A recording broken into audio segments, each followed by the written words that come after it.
Wilujeng enjing murang kali sadayana sampurasun kumaha daramang mugia hidup sadayana aya dina kaayaan sehat amin. Tepang deui dina pangajaran basa Sunda. Dinten ayeuna hidup baris diajar teks argumentasi makna hemat energi.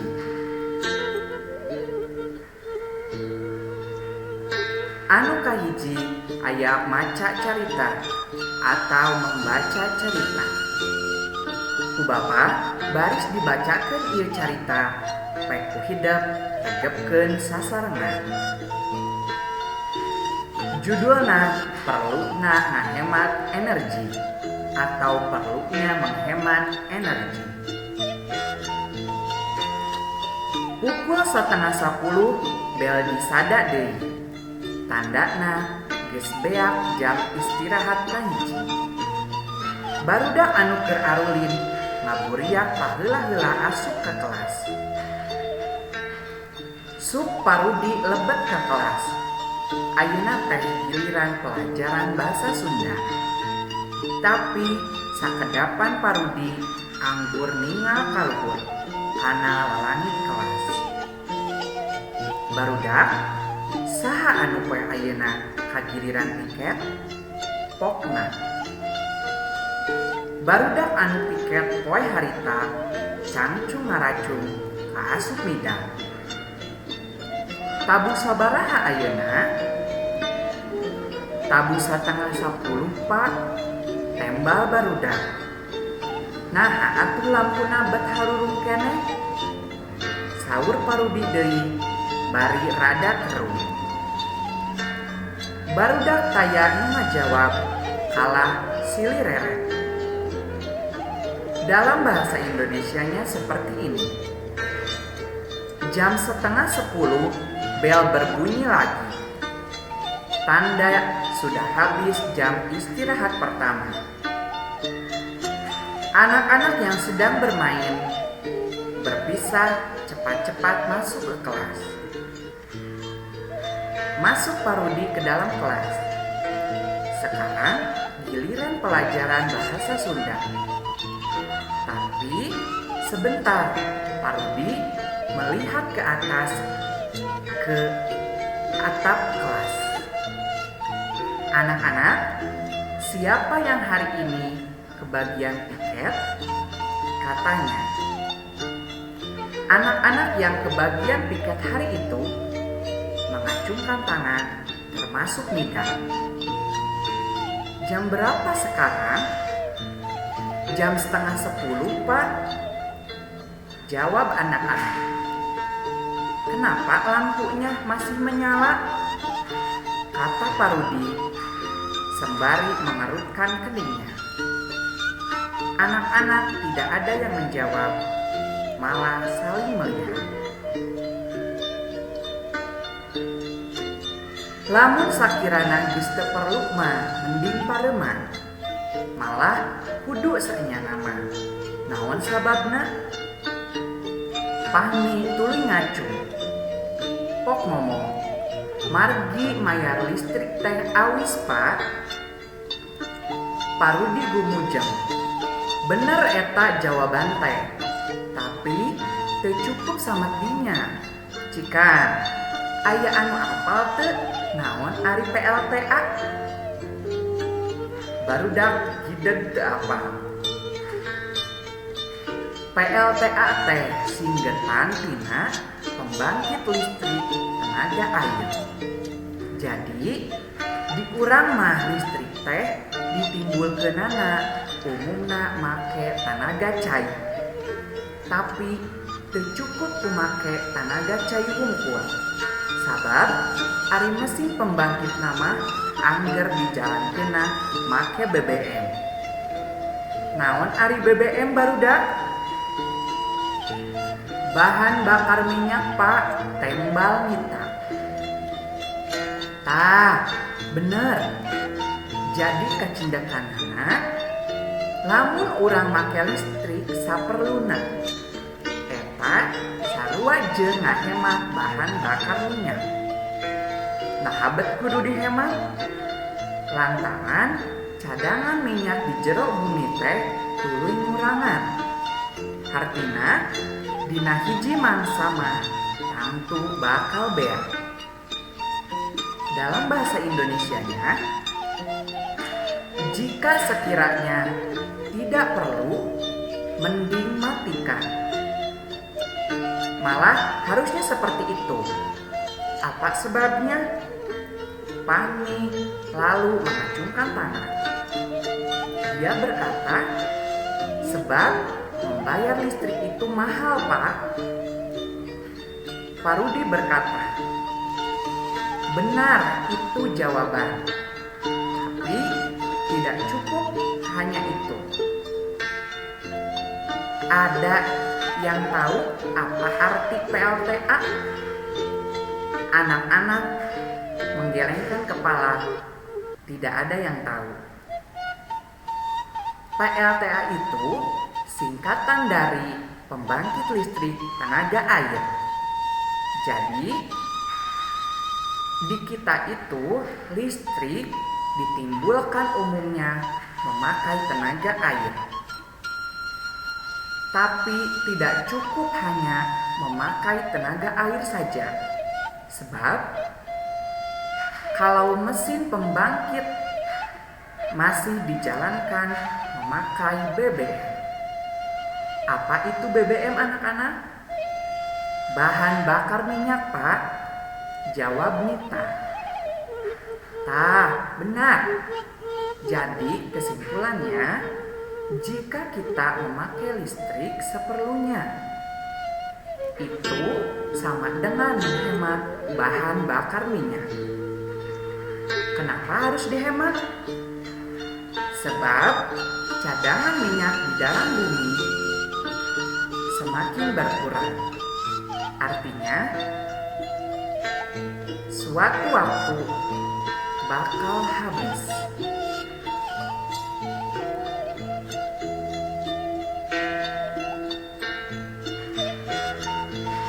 Atuh menggunakan kendaraan oge kedah saperluna Pak. Mida nyelekeng. Nyanya atuh mata lamun indit ka sakola oge ari teu jauh-jauh teuing mah mending keneh leumpang mah atawa make sapeda ngarah irit bensin. Hitung-hitung olahraga ongkol sangkan awak sehat. Geus ayeuna mah gerak pareuman lampuna saur Pak Rudi bari teras muka buku. Dalam bahasa Indonesianya, nah sekarang gunakan kendaraan harus seperlunya ya Pak. Nida menjawab, iya atuh. Jika kita berpergian ke sekolah, jikalau tidak terlalu jauh, mending berjalan kaki atau memakai sepeda supaya irit bensin.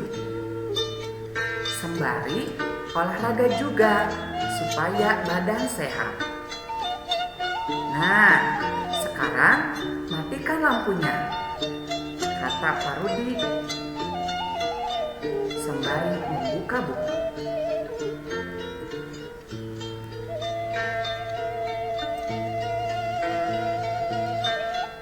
Salajengna aya ngapalkeun harti kecap atau menghafal arti kata.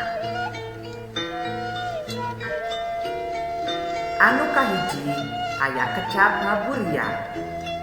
Anu hartina mencar atawa papisah. Ngaburiak dalam bahasa Indonesia yaitu berpisah. Nu kadua aya sakedapan. Anu hartina sakedeung. Dalam bahasa Indonesia, sakedapan artinya sebentar. Nu katilu kagiliran. Anu hartina kabagean.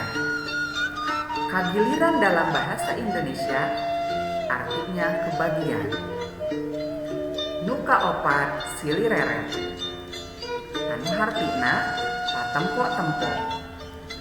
Silih reret dalam bahasa Indonesia saling menatap atau saling melihat. Nu kalima gidet.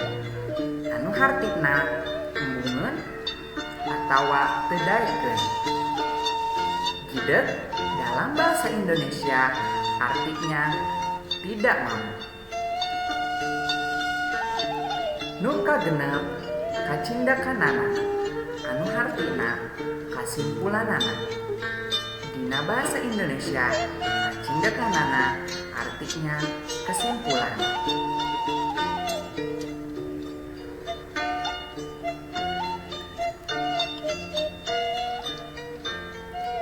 Salajengna aya nitenan stiker anjuran ngahemat energi.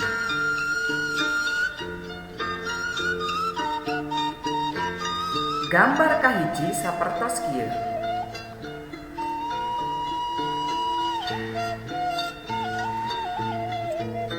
Kata-kata anu cocok pikeun gambar kahiji nyaeta kaluar ti jamban pareuman lampuna.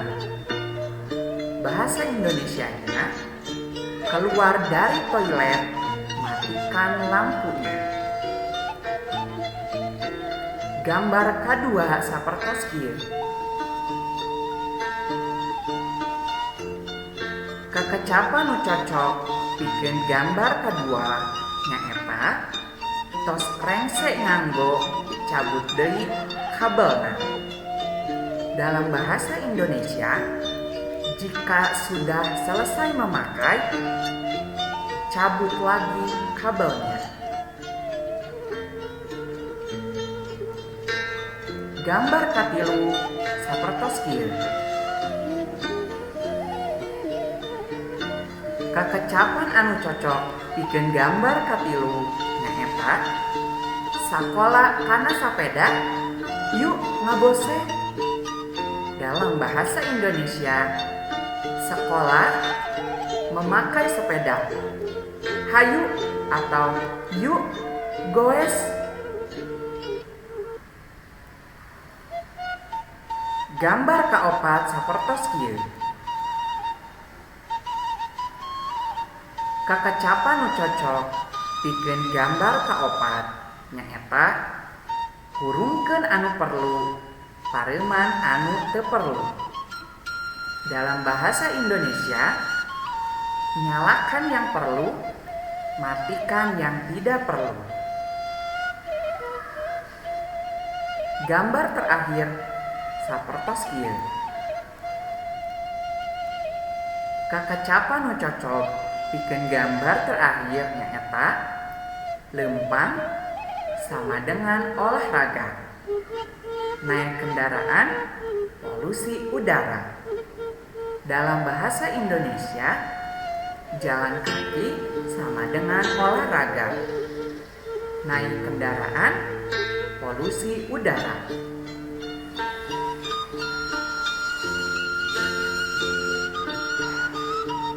Salajengna aya stiker. Naon sih anu disebut stiker? Stiker teh salah sahiji alat pikeun nepikeun wawaran. Wawaran anu ditepikeun ngaliwatan stiker kalimah-kalimahna parondok, tapi eusikna jelas. Ku sakalimat oge langsung ke harti. Dalam bahasa Indonesianya, stiker adalah salah satu alat untuk menyampaikan berita. Berita yang disampaikan melalui stiker, kalimat-kalimatnya pendek, tapi isinya jelas. Sekali baca juga langsung dimengerti. Anu bieu diregepkeun ku hideuk nyaeta stiker perkara ajakan ngahemat energi. Eusina rupa-rupa. Upamana bae ka sakola cukup ku leumpang atawa naik sapeda. Di kalibatan make kendaraan. Terus deui, di imah kudu disiplin lebah nggunakeun listrik. Ulah kena-kena aya listrik, kabeh alat-alat elektronik dihurungkeun.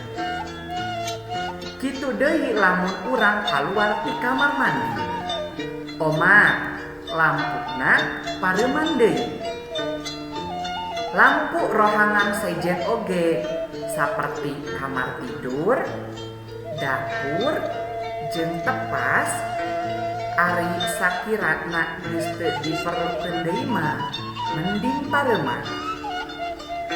Dalam bahasa Indonesianya, yang barusan kalian pahami yaitu stiker mengenai ajakan menghemat energi. Isinya atau isinya bermacam-macam. Contohnya, ke sekolah cukup jalan kaki atau naik sepeda daripada memakai kendaraan. Terus, jika di rumah harus disiplin menggunakan listrik. Jangan mentang-mentang ada listrik, semua alat-alat elektronik dinyalakan. Begitu juga jika kita keluar dari kamar tidur, jangan lupa lampunya dimatikan juga. Lampu ruangan yang lain juga seperti kamar tidur, dapur, dan teras rumah jika sekiranya tidak diperlukan, lebih baik dimatikan lampunya.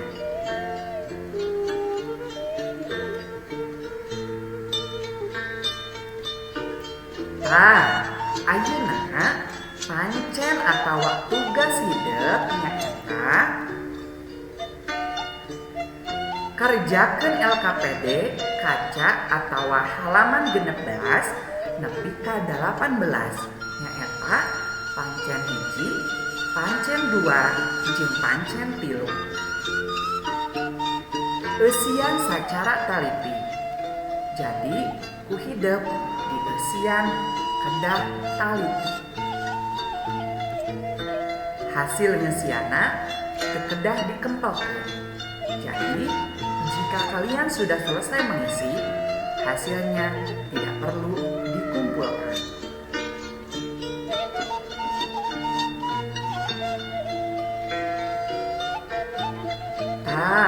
Pengajaran bahasa Sunda dicekapkeun dugi ka dieu. Hatur nuhun kana perhatosanana.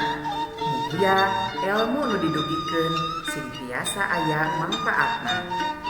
Sakali deui hatur nuhun sadayana. Wilujeng enjing.